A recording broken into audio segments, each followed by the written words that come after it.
Ladies and gentlemen, I have the high honor and great privilege now to present to you and the people of Montana the Governor of the state of Montana and the Honorable Greg Gianforte.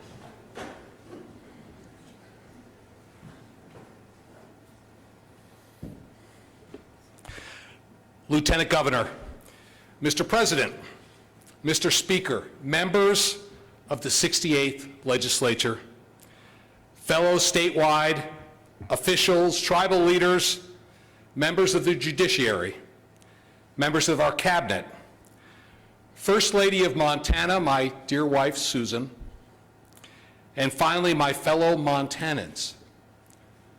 I really appreciate you giving me a standing ovation through the whole thing, but you could be seated if you want.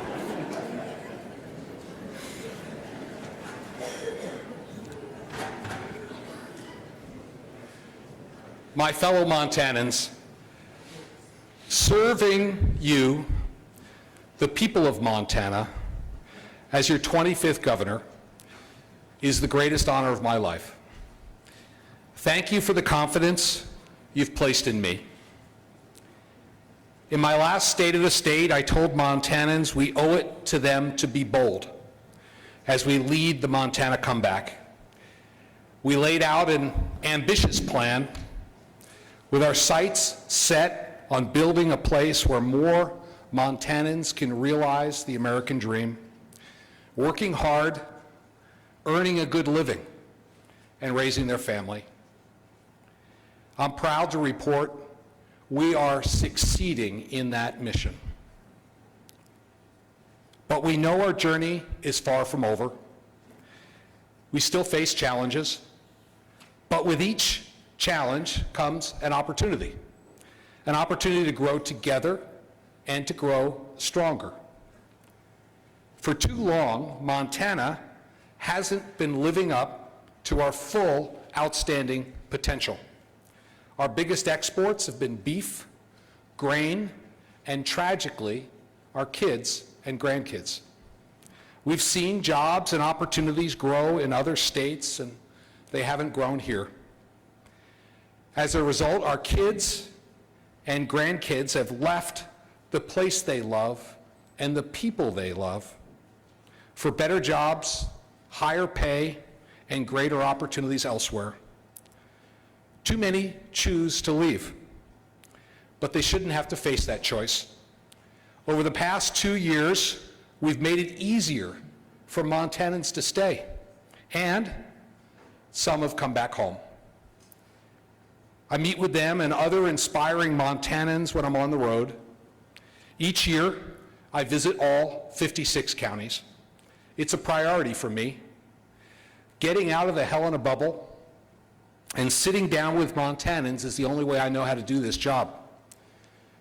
Montanans want greater opportunity, good paying jobs, tax relief, the best education possible for their kids, affordable, accessible, high quality health care, safe communities, attainable housing, stronger families, and responsible, effective government. I share their priorities, and together we must deliver on them. Montanans are counting on us. Let's get to it.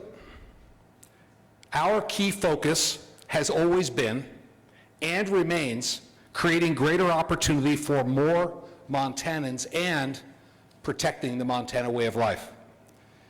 Together, we're opening doors of greater opportunity so more folks can prosper and achieve the American dream.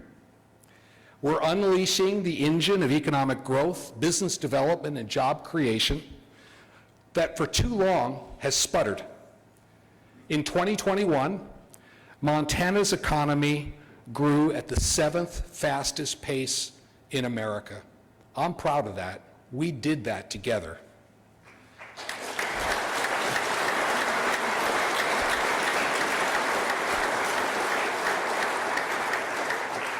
Thanks to the hard work of Montanans, we saw record business creation in 2021 and again in 2022. Together, with these hardworking Montanans, we created more than 31,000 new jobs in the state just in the last 2 years.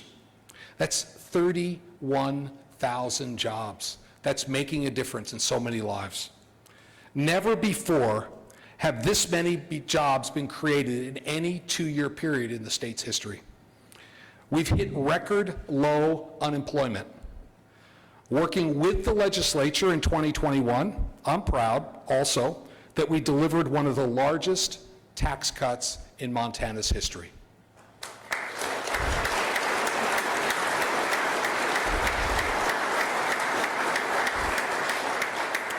We reformed and simplified our tax code to help small businesses, family farms, and ranches thrive again. And as a result, more Montanans are working today than ever before in our history. Friends, the state of our state is strong, and it is much stronger than it was 2 years ago.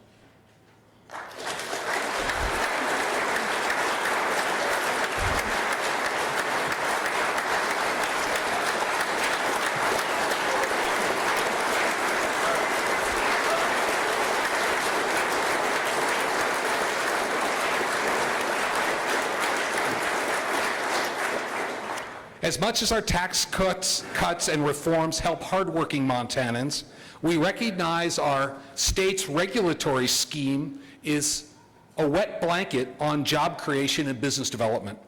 That's why on my second day in office, I created the Red Tape Relief Task Force. Led by Lieutenant Governor Juris, they've left no stone unturned. And ladies and gentlemen, I can tell you, the Lieutenant Governor doesn't cut ribbons, she cuts red tape. Thank you, Lieutenant Governor.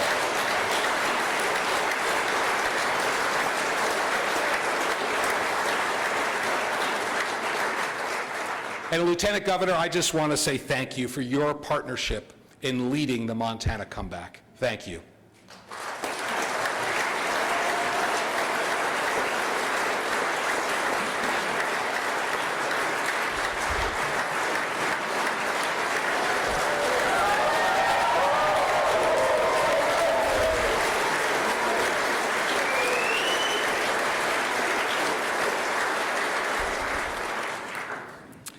The results of the Lieutenant Governor's work are clear. Right now, there are more than 160 red tape relief bills.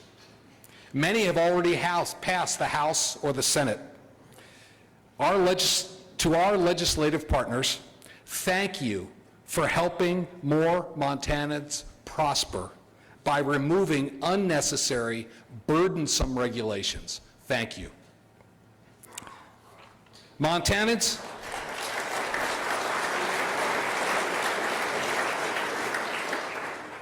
have spoken loud and clear. They want a government that works for them, not the other way around. That's why serving our customers, the people of Montana, is our top priority. We're putting customer service first and changing the way state government does business. We're listening to our bosses, the people of Montana. We're fixing what doesn't work. We're modernizing state government. We're streamlining permitting. As an example, in 2020, the Department of Environmental Quality was receiving a record number of requests for subdivision permits, and the requests kept coming. The department faced a backlog of nearly 500 600 overdue subdivision permits. This prevented builders and developers from doing their job. So Director Chris Dorrington quickly changed the way DEQ operated. And in just months, they eliminated the backlog entirely. Subdivision permits are now being issued on time, and more homes are being built in Montana as a result. Thank you, Director Dorrington.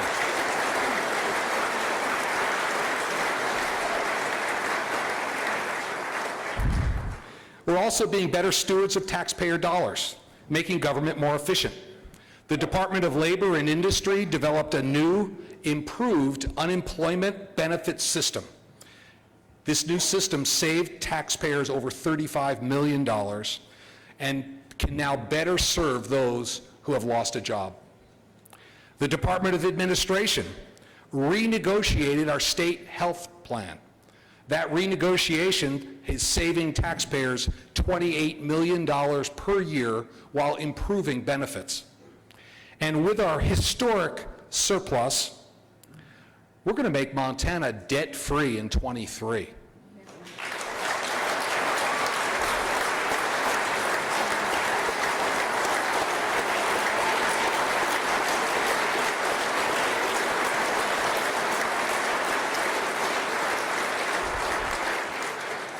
With your help, we'll pay off all the general obligation debt, and we'll save taxpayers $40 million over the next 2 years. I urge you to make Montana debt-free in 23 and save Montanans that $40 million. Please get the bill to my desk. These are real efficiencies, real improvements, real savings, all to better serve the people of Montana. As we leave Montana's comeback, we're creating an environment where businesses can thrive, create more good-paying jobs, and increase opportunities for all Montanans. And don't just take it from me. Take it from companies like Hyundai that decided to come to Montana and invest in our people, creating 50 Montana jobs. Or NextEra Energy, supporting our all-of-the-above energy strategy and creating 300 Montana jobs. Or Tonix Pharmaceuticals, adding to a growing hotspot of cutting-edge innovation in the Bitterroot, and in the process created 120 high-paying Montana jobs. All told, over the last 2 years, 15 businesses have relocated to Montana and are creating more than 900 good-paying Montana jobs.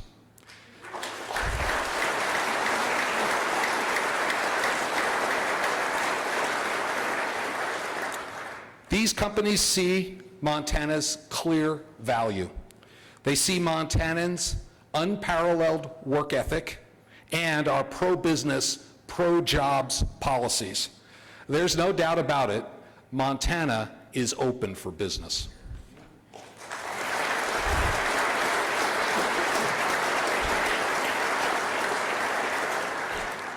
We've made Montana more attractive to innovative job creators, and they're investing in our state and our people. But we have a long way to go, and just for the record, friends, we're just getting started. We're going to keep making Montana a sanctuary for freedom and free enterprise. Together, we will make Montana an even better place to live, work, raise a family, and pursue the American dream. Because that's what Montana sent all of us here to do, to focus on their priorities.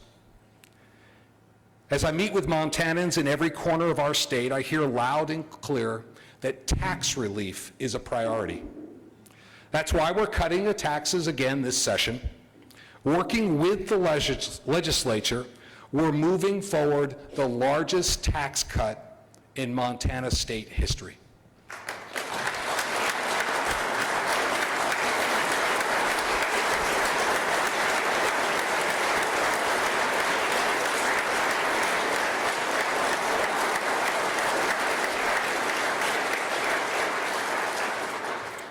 With inflation taking a bite out of every Montana family budget, from gas to groceries, Providing meaningful tax relief is critical.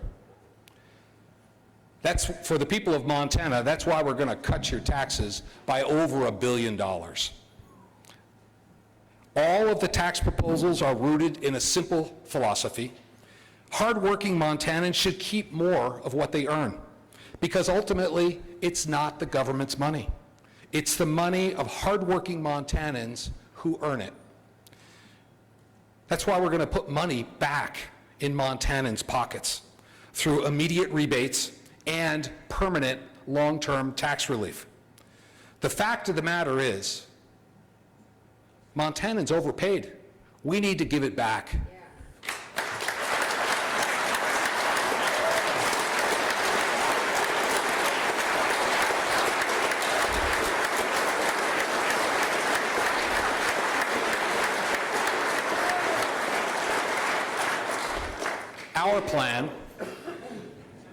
Our plan, the one we're working on together, delivers Montanans the largest income tax cut ever.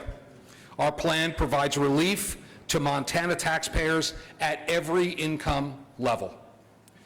Because even after our historic cut in 2021, we still have the highest income tax rate in the Rocky Mountain West, and one of the highest in the nation. It's a drag on our economy, a disincentive for job creation, and a burden on Montana families. Other states understood this, and they are cutting their income tax rates. To stay competitive, we must do the same.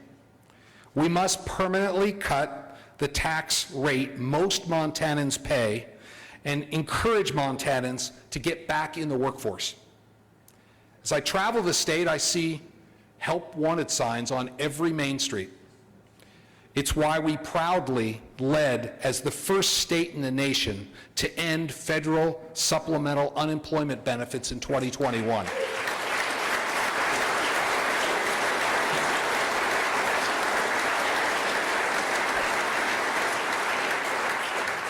And it's why we're expanding the Earned Income Tax Credit to help lower-income working Montanans incentivize work and build a stronger workforce.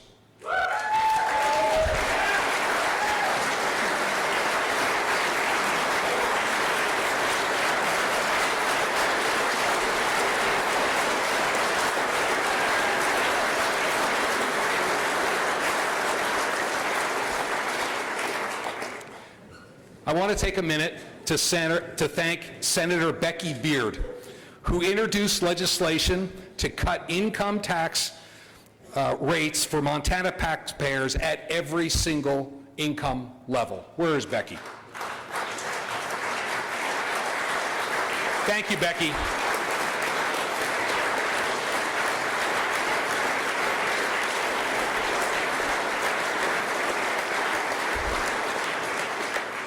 And I want to thank Representative Tom Welch for bringing legislation to provide Montana homeowners with meaningful property tax relief. Thank you, Tom.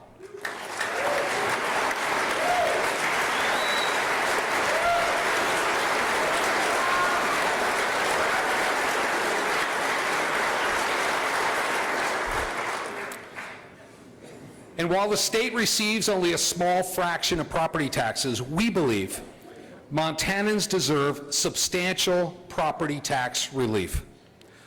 Like a retired couple in the Flathead, who, because they can't afford their rising property taxes, are thinking about selling their home that they raised their kids in. We must provide them with significant property tax relief so they can stay in their home and in their community.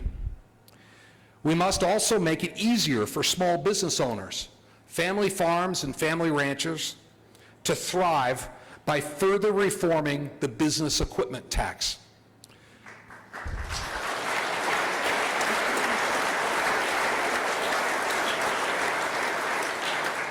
For too long, owning the equipment needed to operate has come with a heavy, unnecessary tax burden. That's why we tripled the business equipment tax exemption in 2021. And it's why we're working with the legislature this year to raise the business equipment tax exemption to $1 million for every single small business in the state of Montana.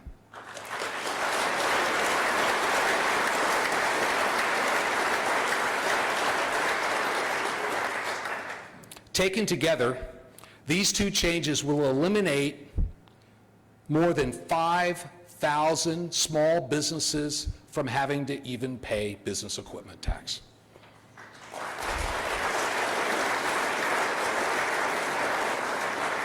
I want to thank Representative Josh Kazmaier for leading this charge in 2021 and then leading the charge again here in the 2023 session. Where's Josh? Thank you.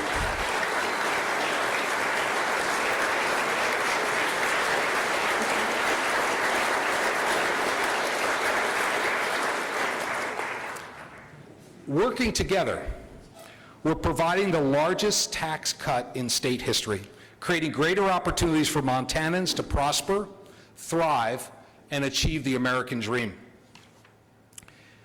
We must also ensure that our kids receive the best education possible. Too often, throughout our country, we've seen education bureaucrats fighting to keep parents out of their kids' education. Let's be clear, government should never stand between parents and their kids' education.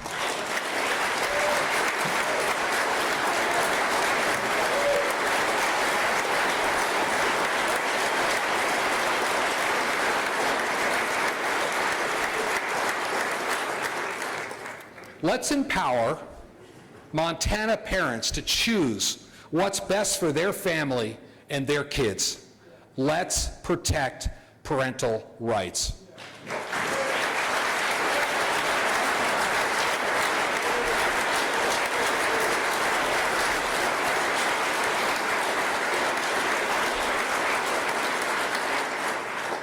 I urge you to send me Majority Leader Sue Vinton's bill that ensures students and parents are put first in education.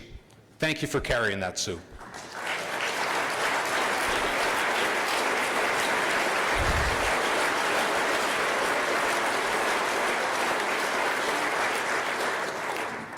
Every parent knows that each child is unique. Let's ensure each child's education best meets his or her individual needs. Let's support individualized learning, allowing students to progress at their own pace regardless of age or class. Let's pass the Individualized Education Act sponsored by Senator Shannon O'Brien.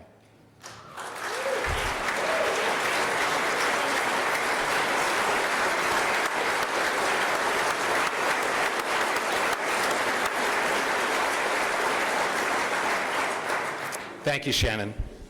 Let's also support work-based learning, allowing students to get on-the-job experience and apply that experience to their high school graduation requirements. Friends, we can't continue doing the same thing over and over again and expect different results. We need to bring innovation back to education. We need fresh, new thinking and bold leaders to deliver the best education possible for our kids. Ron Slinger, the president of Miles Community College, is doing that, and he's here with us tonight. Miles Community College is equipping Montanans with the skills they need to thrive in good-paying, in-demand careers, from truck drivers to meat cutters to certified nursing assistants. The college has also developed partnerships with the private sector, including Stockman Bank and Sydney Health Center, to create business-specific micro-credentials. Miles Community College is breaking the traditional mold. They're transforming how education is delivered. They're thinking outside the box, not confining themselves or their students to the limits of their college's brick and mortar. And under Ron's leadership, they're delivering results.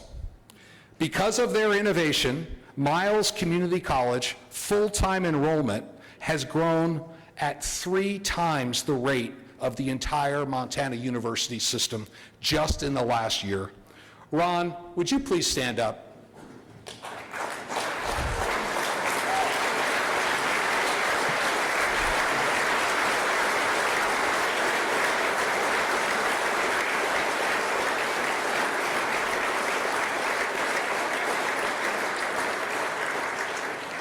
Ron, thank you for your innovative work on behalf of Montana students.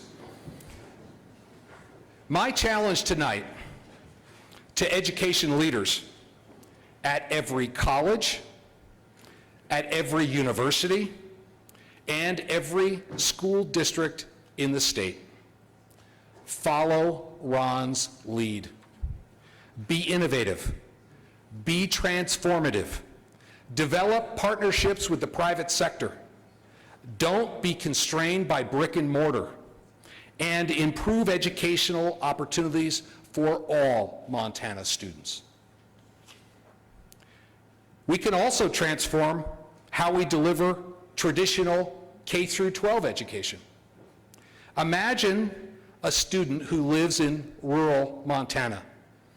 She excels at math, but her school doesn't offer advanced calculus or other STEM courses. Wouldn't she benefit from taking calculus online? Geographic boundaries are no longer a constraint.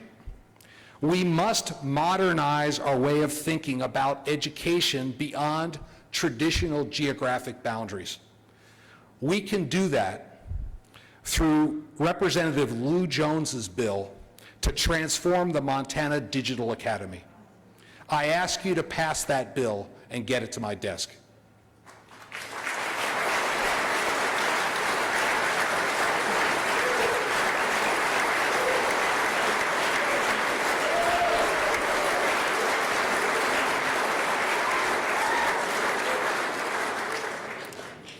Let's also double the cap on the Big Sky Scholarship to expand parental choice in K-12 education.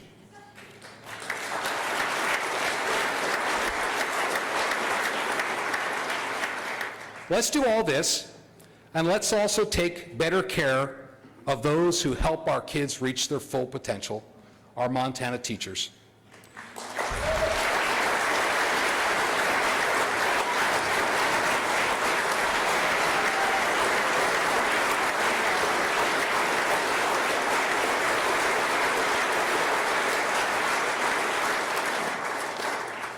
Teaching is a calling. My mom was a high school math teacher, and now my daughter is teaching high school math. For too long, teachers who answer the call and start their careers haven't earned enough. That's why we enacted the TEACH Act in 2021 to provide incentives to school districts to increase starting teacher pay. And it's working. In its first year, the TEACH Act helped nearly 500 new teachers here in Montana. Kylie Uri is one of those young teachers, and she's with us tonight. Kylie is in her second year at Harlem High School, where she teaches agriculture and coaches cheerleading. She told me she found her life's calling in teaching. Her husband, Nathan, teaches agriculture and coaches wrestling at Turner Public School. They knew they wanted to start their careers teaching ag in rural Montana, but it didn't add up financially with the state's low starting teacher pay. Thankfully, the TEACH Act made a big difference. Kylie told me the boost from the TEACH Act was her deciding factor in moving to Harlem to teach. Thanks to the TEACH Act, we have Kylie and Nathan, 2 new young teachers educating our students. They're making our future a little brighter every day. Kylie and Nathan, thank you for your dedication to our kids and Montana's future. Please stand up.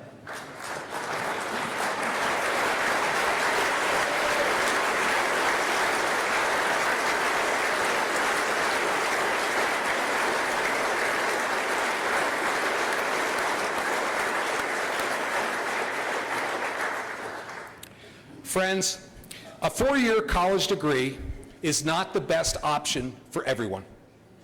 Many new, good-paying jobs require specialized skills, skills developed through apprenticeship. When we took office 2 years ago, government regulations blocked access to apprenticeships. So we modernized our apprenticeship system in Montana, and in the process, we quadrupled the number of apprenticeship slots.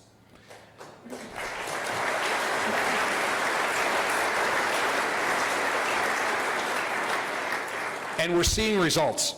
In 2022, Montana added more than 1,000 apprenticeships and more new employer sponsorships to our registered apprenticeship program.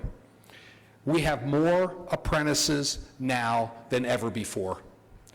Williams Plumbing in Bozeman is one of our employer sponsors, and Quinn Williams, the company president, and Cooper Austin, an employee with Williams Plumbing, are here with us tonight. Quinn told me before our reform, the company had 35 available apprenticeship positions. With the help of our reform, Williams Plumbing created nearly 200 apprenticeship positions for hardworking Montanans like Cooper, who earned his apprenticeship as a direct result of our regulatory change. After Cooper graduated from high school, he tried college but realized that wasn't the right path for him. He enlisted in the Marines, was stationed in California and Missouri as he served, and remains active in the reserves in Billings. Cooper, thank you for your service to our state and nation.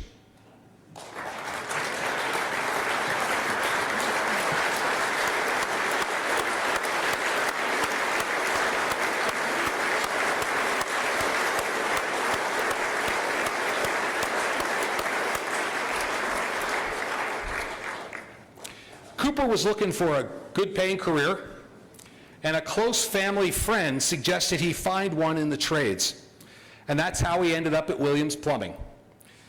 Cooper tells me that he's learned a lot as an apprentice, and he loves the work. Cooper and Quinn, thank you for making Montana a better place.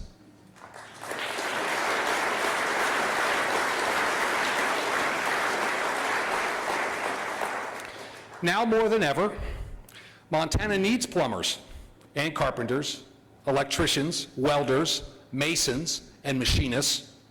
Now more than ever, Montana needs a highly skilled workforce, which is why we created the Montana Trades Education Credit in 2021. As we anticipated, Montana employers are taking advantage of the credit to upskill their workforce. And this year, our budget nearly doubles the Montana Trades Education Credit, boosting this successful program that builds the skills of hardworking Montanans. As much as we need to open opportunities for trades education, we also need to grow our healthcare workforce. Let's tear down the boundaries, the barriers for healthcare professionals to practice in Montana. Send Representative Amy Regeer's bill to join the APRN Compact to my desk, as well as Representative Bill Mercer's that improves professional and occupational licensing so we can staff our hospitals and clinics.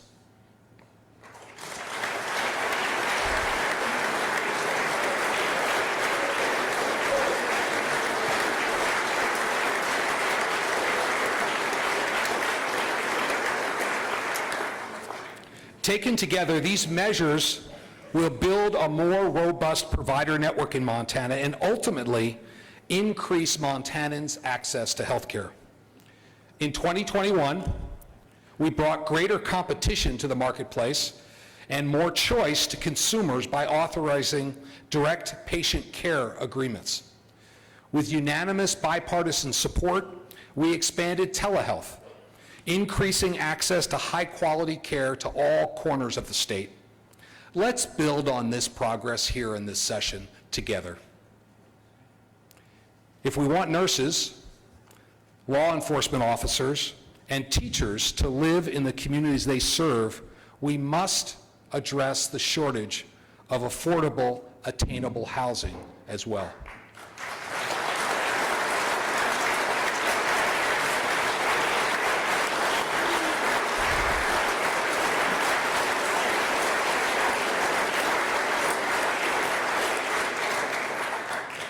Home ownership is foundational to the American dream, but home ownership has become harder to achieve in the last decade. Hardworking Montanans should be able to live in the communities where they work, and grandparents should be able to live closer to their kids and grandkids. That's why last year I brought together a diverse, bipartisan housing task force. I want to thank Senator Greg Hertz, Senator Ellie Boldman, Representative Sue Vinton, former Representative Danny Tenenbaum, agency directors, and stakeholders for their leadership. You did a great job. Thank you.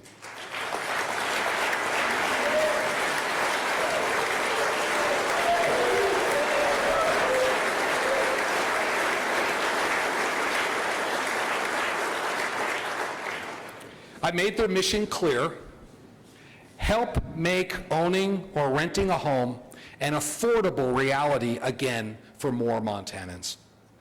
They delivered many strategies to increase the supply of affordable, attainable housing. As an example, we adopted one of the task force's strategies in our budget, the HOMES program, or Home Ownership Means Economic Security. The HOME program invests $200 million to expand water and sewer infrastructure and ultimately expand housing opportunities. I want to thank Representative Mike Hopkins and Senator Forrest Mandeville for leading that effort. Thank you, gentlemen.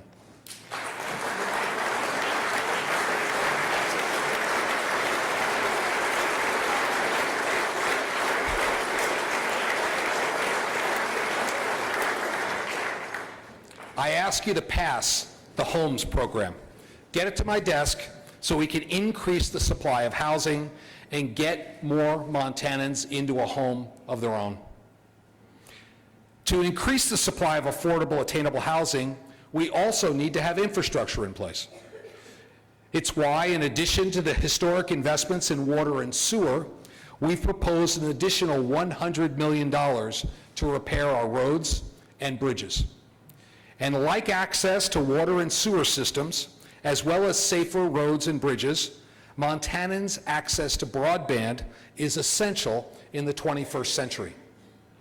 Lack of access to reliable broadband limits Montanans' access to educational opportunities, health care, and career opportunities. That's why we made the largest investment ever in broadband infrastructure, which will bring reliable broadband to 62,000 Montana homes that are not currently served. We have to get this done.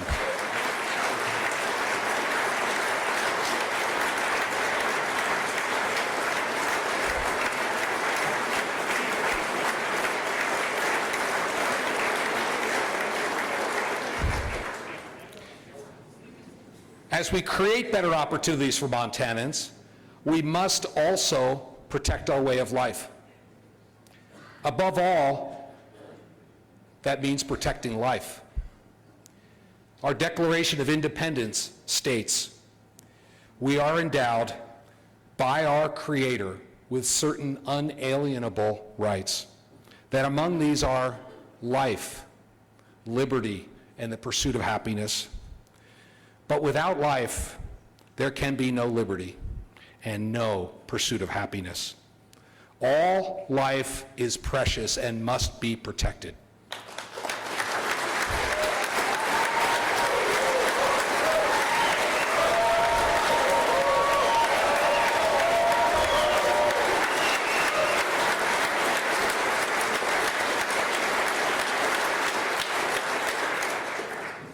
Last session, we passed common sense pro-life bills, some of which are now tied up in the courts. But our commitment to doing what's right for unborn babies will never waver.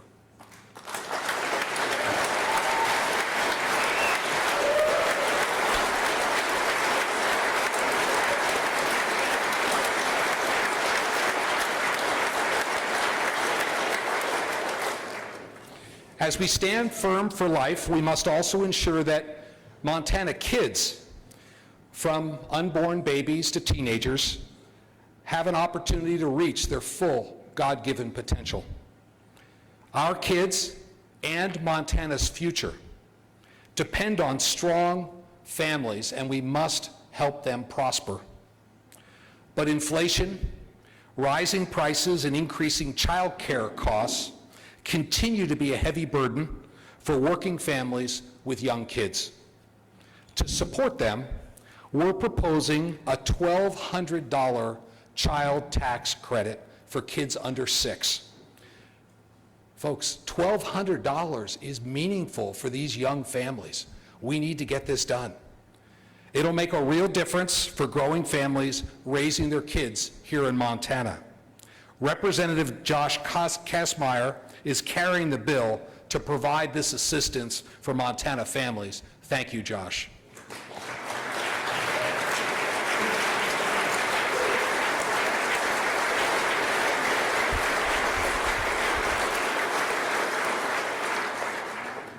And speaking of childcare, let's make it more accessible and more affordable.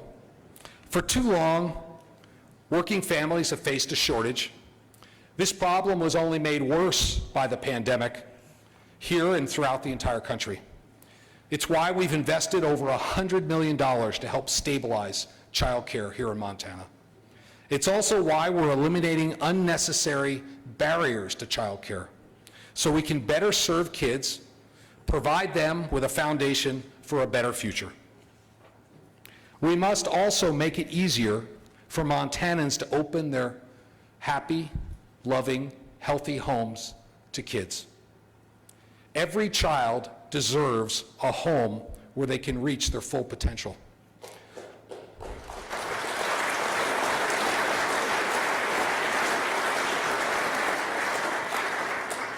To get more children into permanent, loving homes, we're proposing an adoption tax credit of $5,000. If you adopt a kid from our foster care system, that amount bumps to $7,500. We heard inspiring testimony just yesterday from adoptive families who opened their homes and created a brighter future for their adopted children. I appreciate Representative Courtney Sprunger, who's leading this effort. Thank you, Courtney.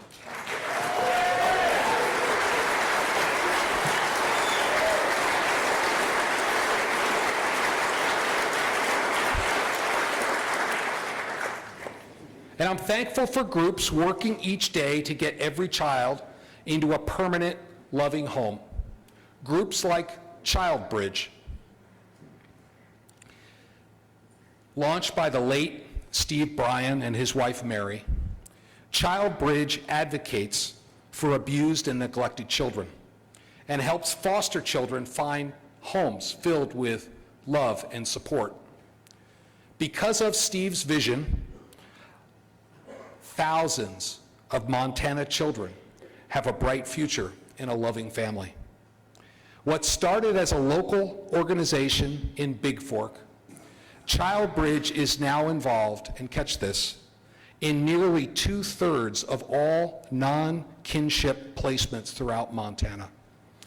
This is the power of the public sector working together with the private sector. Child Bridge's Executive Director, Jenna Taylor, is with us here tonight.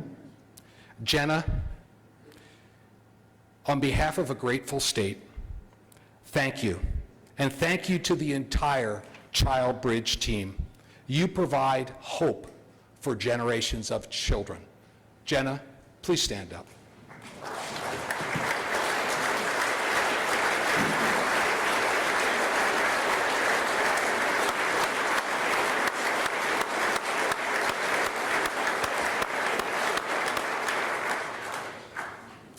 to continue building bridges among Montana's public, nonprofit, and private sectors. Under my direction, the Department of Health and Human Services has launched the Office of Faith and Community-Based Services. This office is helping bring people together to build better outcomes for families and children here in Montana. As we know too well, drug addiction and violent crime threaten our families, our communities, and our very Montana way of life. I heard it in almost every community throughout our state, including the public safety roundtables I did this last year. With chemicals largely coming from China, Mexican drug cartels mass produce fentanyl. Then they bring it into our country, mostly over the southern border. This fentanyl crisis is a direct consequence of our nation's insecure and porous border. So tonight, I have a message for President Biden and the members of Congress. Secure our southern border now.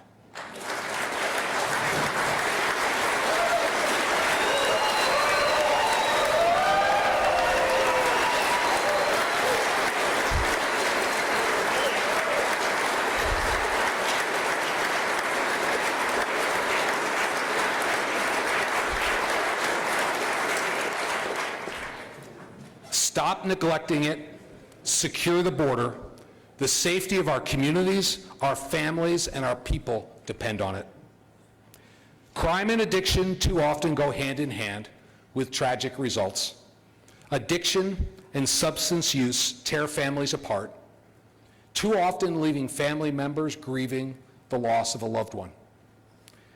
Addressing crime and addiction effectively will take partnerships and investments. To hold criminals accountable, we propose to invest $200 million to repair and expand capacity at the state prison in Deer Lodge. I want to take a minute to thank Representative Mike Hopkins and Representative John Fitzpatrick for leading this effort. Thank you, gentlemen.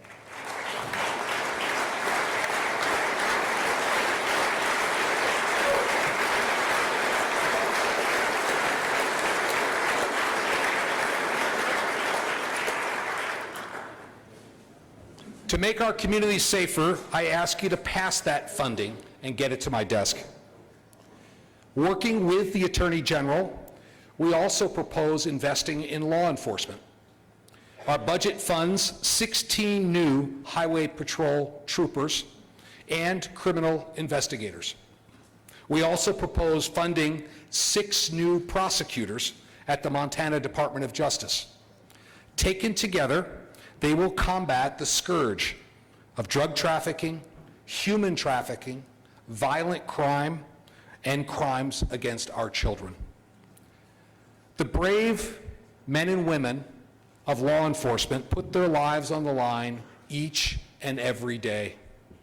They deserve our support, and I speak for all Montanans. We see you, we appreciate you, and we will always back the blue.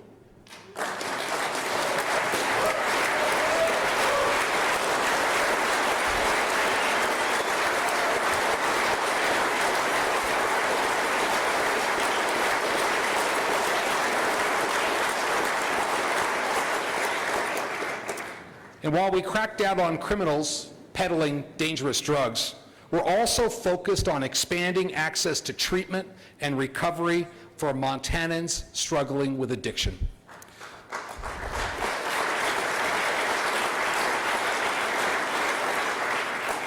The Angel Initiative is one way we're doing that.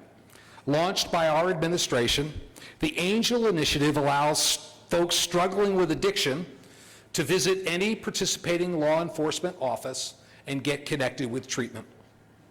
I'm proud to have Cascade County Sheriff Jesse Slaughter with us here tonight.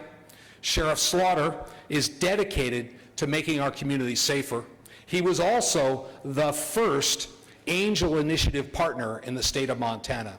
Sheriff, please stand to be recognized.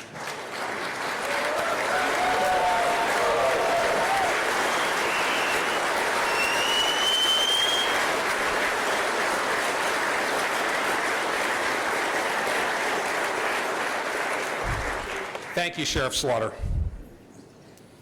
We're proud to have more than 20 sheriffs throughout the state partnering with us on the Angel Initiative. We'll keep adding more, but our work doesn't stop there. In January 2021, we introduced the Heart Fund. It funds a full continuum of substance abuse prevention and treatment programs in communities across the state. The Heart Fund helps people regain their health, rebuild their lives, and become vibrant members of their local community. To be clear, it's not bigger government. It's a community grant program. These funds go to nonprofits and NGOs that are on the ground working in the communities. And I'm proud that our budget for Montana families expands on our historic progress, boosting the Heart Fund by 50%. Our budget also permanently funds 8 proven effective drug courts throughout our state that are losing federal funding. Instead of turning our backs on those struggling with addiction, we're investing in hope and opportunity as they get clean, sober, and healthy. We also have an obligation to take care of the most vulnerable amongst us. After decades of previous administrations applying Band-Aids and kicking the can down the road, we propose a generational investment in behavioral health. With it, we'll repair the state hospital in Warm Springs. We'll improve patient services, and we'll better secure the safety of patients and providers. We'll also support expanded community-based behavioral health clinics. Friends, it's time to stop kicking the can down the road. Send that budget item to my desk.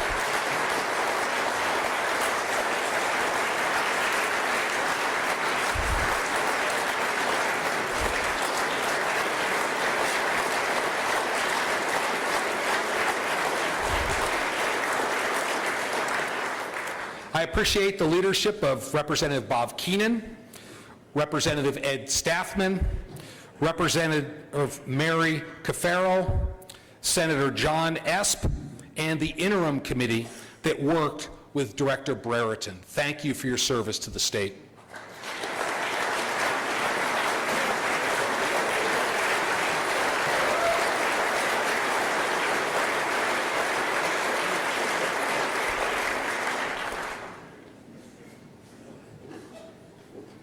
We also continue to face the heartbreaking crisis of missing and murdered Indigenous persons. And this is an all-hands-on-deck moment. I want to recognize Representative Sharon Stewart Paraguay for giving a voice to the voiceless, for continuing to carry the torch that lights our way. Tonight I ask you all, to send her bill to my desk so that I can sign it. Representative, thank you for your work.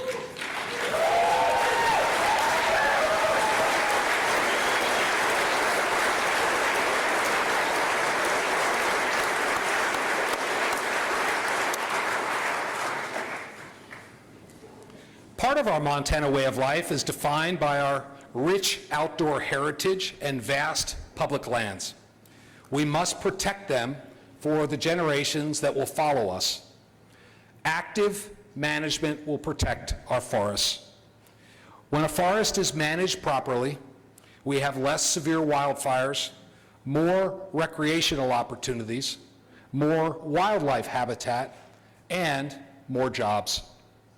In 2021, we set an ambitious forestry target to match the urgency of the forest health crisis that we face.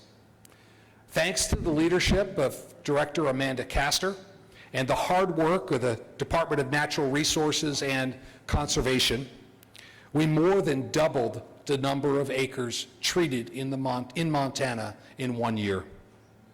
Our budget proposes $10 million per year to expand the scope of active forest management so that we have fewer wildfires in the future. For the well-being of our people, their homes, their property, and their livelihoods, I urge you to pass our active forest management proposal. As we better manage our lands, we're also increasing access to them. Take our work in the Big Snowies. The state purchased nearly 5,700 acres in the area, providing access to over 100,000 acres of state and federal land. This conservation victory created this Big Snowy Mountains Wildlife Management Area. Not only does this land offer exceptional hunting, with excellent habitat and access to the Big Snowy's elk herd, but it will also remain open for cattle grazing.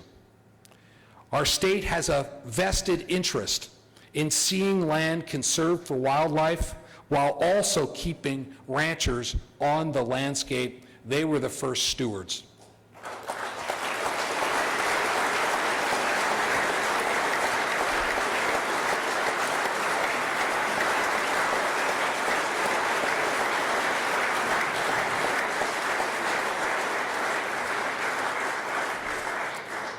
Production ag and conservation are not mutually exclusive. We married those two interests in this agreement and achieved a win-win for Montana, offering a great example of what we can accomplish together. It's a testament to the fact that we're best when we're working together. Let's keep that in mind as we work through this legislative session and in the years to come. Let's remember that there's much more that brings us together than separates us. Let's continue finding common ground and delivering results for the people of Montana. That's what they sent us here to do.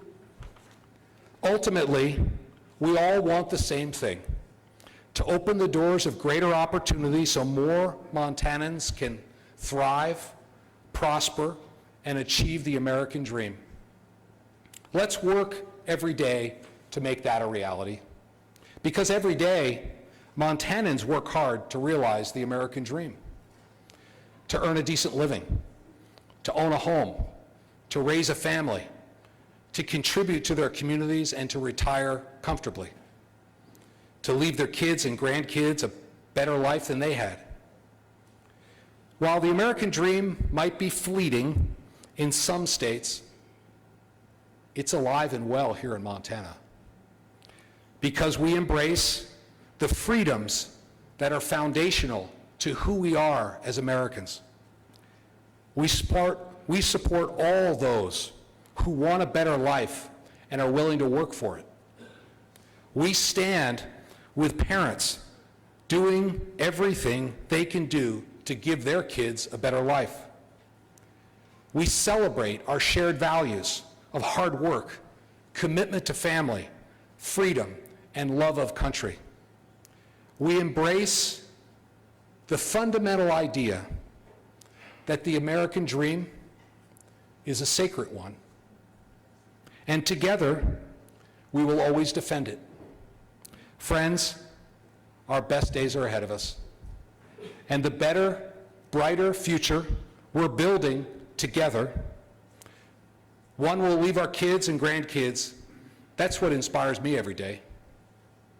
Thank you. God bless you. God bless America, and God bless the great state of Montana.